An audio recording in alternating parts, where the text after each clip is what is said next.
បាទសម្រាប់វីដេអូនេះដែរខ្ញុំបាទសូមបង្ហាញជូនប្រភេទខុនដូពីបន្ទប់គេងដែលមានវេរ៉ង់ដាននៅខាងក្រៅដែលលោកអ្នកអាចមើលទិដ្ឋភាពស្ទើរតែ360ដឺក្រេជាពិសេសលោកអ្នកអាចទស្សនាថ្ងៃរំលឹកបានយ៉ាងស្រស់ស្អាតនេះគឺជាបន្ទប់ខុនដូពីបន្ទប់គេងដែលមានទំហំ126ម៉ែត្រការ៉េ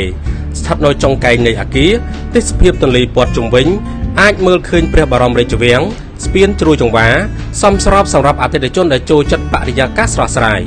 ក្នុងបន្ទប់បំពាក់ជូននូវការដេគ័ររួចជាស្រេចមិនថាជាបន្ទប់គេងបន្ទប់ទឹកចង្ក្រានបាយឬក៏បន្ទប់ទទួលភ្ញៀវ